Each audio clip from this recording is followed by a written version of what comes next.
Well, the Prime Minister's position has been the main talking point of this week in the world of politics, and inevitably his current position has been compared to those who served before him. But is the establishment media painting a false picture of the Prime Minister's current predicament, particularly when compared to his predecessors? Well, joining me and my panel now in the studio is GBNews presenter and broadcasting legend, Alastair Stewart. Alastair, thanks for joining us. Legend, getting old. Well, I don't mean to bring that up, but you have reported on a number of prime ministers. Yes, I can remember conflicts between Ted Heath and Margaret Thatcher, and I go back as far, I think, probably as Harold Wilson, where I don't think there was a direct leadership contest particularly, but that, yeah, that's how far I go back. Wow. I've written a piece for Spiked, and I did a podcast with our mutual friend Christopher Hope about it. What really irks me is the question is brilliantly put. The answer, however, if you watch mainstream public service broadcasters, then they've already decided that he's doomed, he's sinking, he's holed below the waterline, and that they rather relish that.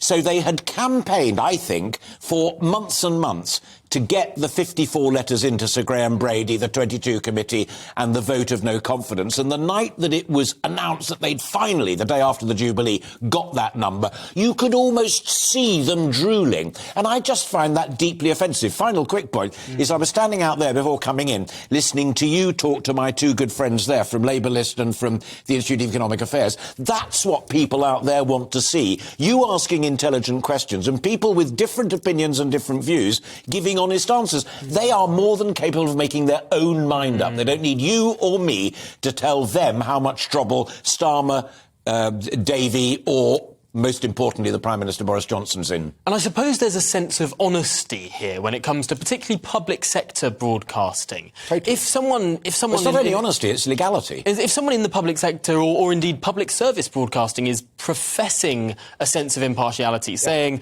that they don't have any opinions when clearly they probably do. Yes. That almost breeds a sense of dishonesty. I think that's true, and there are 2 points to make there, because some of the criticisms that I got resulting from the piece, which has been very widely read, and for that I'm enormously grateful, is, well, they did the same to Corbyn. Yeah, and that was wrong as well, actually. Attack Corbyn for what he believes in, whether it's anti-Semitism or whether it's friendships with Hamas or economic policy, absolutely fine. But don't attack the man or put him on television with a silly Marxist-Leninist hat on, which one mainstream broadcaster did. Completely accept that. And others say, yeah, but what about GB News? You know as well as I do, as our bosses do, that when this station was conceived of, we went to Ofcom, the regulator, and said, this is what we want to do. We want to have people in the morning who take one position. We want people midday who perhaps take another position, at the end of the day, yet another. And that covers a range that's me, Liam Halligan, you, Gloria De Piero, all sorts of people, Dan Wootton and the rest of them. And Ofcom said, that's fine, so long as across the day and across the schedule, it's balanced. And we are. The irony is, I think we are now more balanced than the mainstream public service broadcasters, on whom there rests a duty of impartiality. And it's interesting, in your excellent piece for Spiked, you also bring a distinction between public service broadcasting and the newspaper plurality, which we actually see spread before us on this table. For those listening on the radio, we've got an array of newspapers, not quite organised ideologically, but we do have the broad diversity. Totally. I mean, there used to be the great after-dinner joke, didn't there, that the Times is read by people who think they run the country.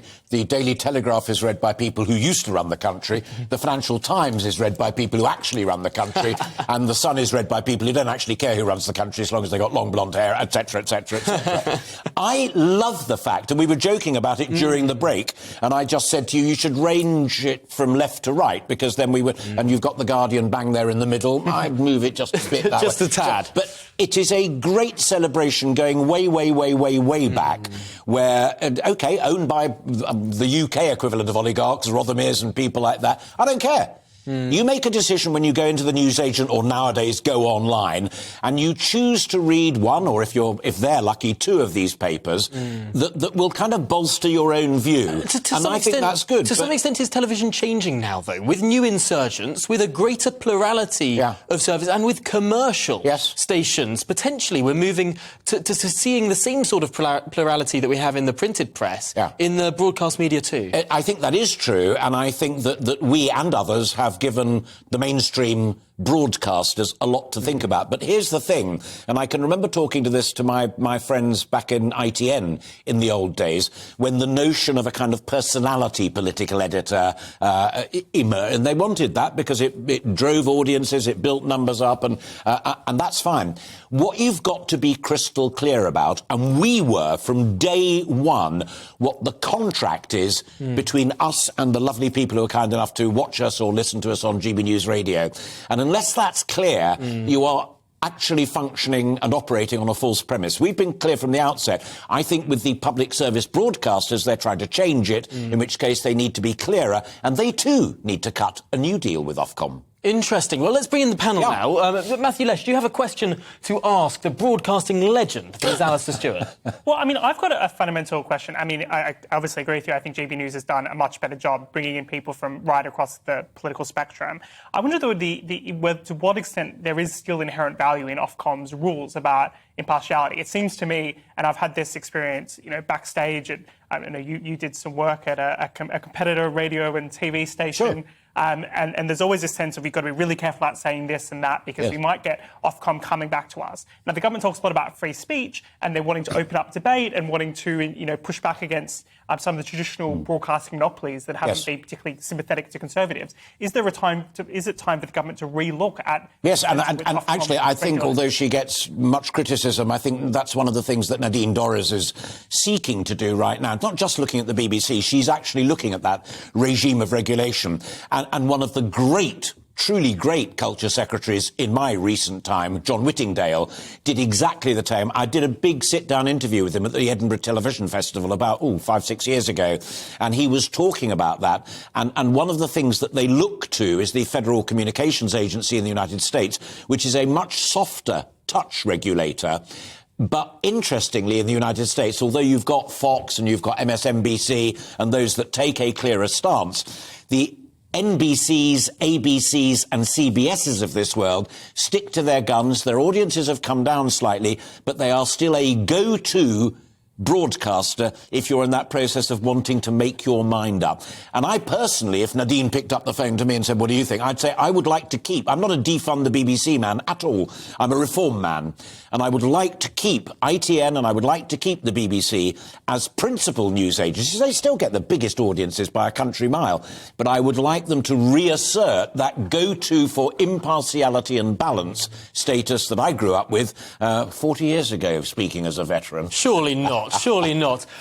Peter Edwards, any questions you have? I'll make a few points, that's all right. I do disagree a lot. I mean, I think Alastair is a hugely persuasive and articulate advocate for his case, but my view is very different. I think the BBC is impartial. I think Sky is impartial. The BBC particularly is an enormous organisation with tens of thousands of staff, and it can't get things right all the time. But I would defend it. And it's interesting to look back at some recent political controversies. Someone who I'm very against, like David Cameron, during the EU referendum, his criticism of the BBC, that it was parroting Brexiteer lines. So someone like David Cameron, who I perceive as right-wing, was criticising the BBC. You saw David Cameron as right-wing? I see David Cameron as right-wing because I'm That's what I would call open debate. Because I'm a socialist. But David Cameron's criticism of the BBC during the referendum, what it was it was far too right-wing and it was repeating Brexiteer lines without criticism. I think the BBC is not just its heart in the right place, but I think it is very effective. Going to plurality... Can I come in just briefly before you come to your second point? I'm sorry, you're the chairman of this conversation. No, absolutely. I think it's interesting, because I profoundly disagree with you, which is why I said what I said. I didn't just say it because I wanted to get clicks on Twitter, which other people occasionally do, that when Tim Davie, who is predominantly a businessman and came in as the new Director-General of the BBC...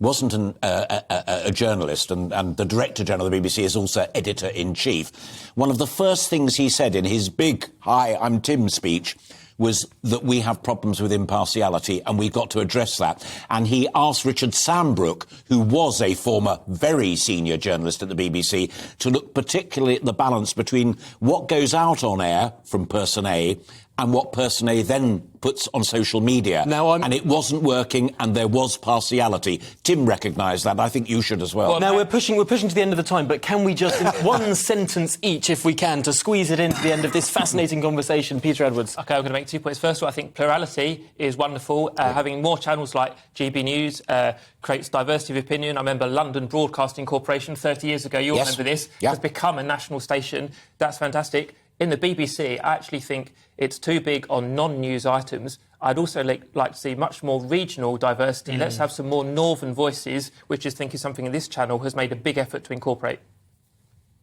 Regional news, if you tot up both for ITV and BBC, ironically, gets the biggest collective audience at 6 o'clock and at 6:30. And a greater level of trust. Absolutely. I'd say that's a former regional crucial, newspaper. and actually it's where most of the really good top people started, was in regional news. My final point is this. Let us keep ITN and the BBC, but let us please ask them to look at their hearts and to answer the question, do you still do what it says on the tin?